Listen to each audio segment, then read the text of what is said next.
Ni wada ni na an so constitution din da ni na an so yancin Najeriya mai da hizan. Wallahi mai da hizan can constitution can wadi da kan zo shi. Wani gun wannan na an so zan mai da shi duk yadda zai hanyar da zai da shi. To ai ni da ni ne nan na hada constitution na Najeriya.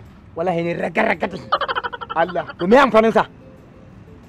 In an gyara yau ya tafi dar wani zai rusa shi. To nan ma ni littafi da aka kanta na constitution wai a littafin constitution littafin constitution ya fara gano wai akwai rawa a ciki. To kai baka san wata masibar ba. A yanda ake cikin wannan marar wai yanzu sha bibbi za kuma. What? Shekara sha bibbi za kuma. Kaga he ka ragu. Duk ɗefe ka iya nu. Na zauna. Hali yadda ka ɗefe din nan dau za ka kara. Idan na zauna na saurare su kenan. Mutuwa za kai? Hi fa ni na ma fashi labarin hi wancan din tayi ba zai komai ba he na kusa da hi yayi kiba. Ni da rangi. Haka kuma ba za a yi ba. Wani dan inda ya rangila. To ai ni na ko constitution din Najeriya. Wallahi. Da yanzu na ragargaje hi. Allah ke waya na ganka da abu ne haka. Wannan da ka gani. Maganin farin jini zan gida. Haka bai ishe ka ba farin jini? Wani mutum ne ban yi ce ya rinka ci da goro. Kaga daya? Kafin ga mutum ne ka mutu. Wannan da kake gani. Kowanne guda ɗaya kunshe yake da aljanu guda 700 a cikin sa. Kai! Ka san gaskiya zance nake ka zance kamar ban kama aljani na sa kwalba ba. Ka san da bai a gidan mun kaje zaka samu aljani wajen wadin da a ce fa ne gidan mu yin aiki ifritu. Ka manta lokacin da na shiga na gane ma tsarki. Hakwar ka ma tuna ka tuna. A lokacin in filin ballin mu ba su fito ba aljanin gidan mu nake kira mu zo mu raba ball da su. Akwai dan siriri a cikin su ya iya bal. Wannan kake mada kuwa kenan. Mada kuwa. Wai na nan ma kuwa. Tana na sai da yi. Ina sai na aikin kamfani. Ina jin ko ina Qatar. China ina ce ina aiki. Duk wannan wai iPhone 11 din ba yake hada su ba? Allah. Kai. Dan ubanta. Ɗayan fa. Ɗayan dan ne tike ko yana kamfanin Bibo na sai da shi. Aka ce yana Qatar hine lamba 10. Na da shi iPhone din Rizani.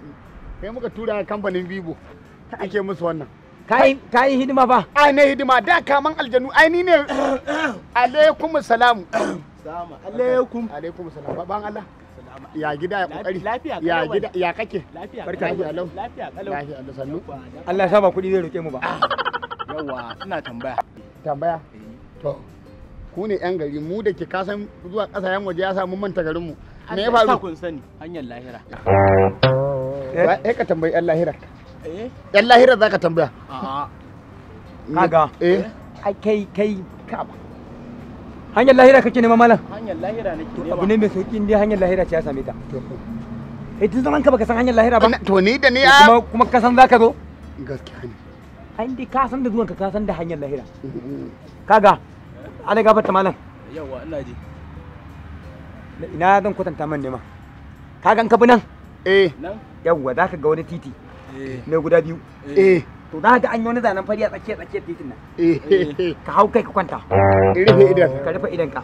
Yawa. Kuma ka jure da abin da zai je izo. Yawa. Za ka ji lahira a cikin sauki. A'a ni fa ba nan nake tambaya ba. To. Sunan unguwa ce. Lahira ce unguwa. Sunan unguwa ce. To ba mu santa ba. Ci aka ce idan na yanko nan ga mutane ba anan haka take ba. Amma je ka can gindin darbejin can ga wasu mutane can ka tambaye su. Ka tambaye su. Je ka. Amma da kana kwatanta min wani titi. Ai mutu kan kashe kaina kenan. Kawai in je an kwanta a titi tsaba gerin ka mana ni ma ku tambaye su man daga tambaya ku kwatanta min malam gancan magani muke je ka. Kun ma raina min hankali daga tambaya za ku gwada min titi. Kuma hannun hango mintunan da zai mutu. Duba gabanka dan irin wannan da darasi ba. Allah ya kwaye kai gudu ina tambaye ka kai lahirar ina nan.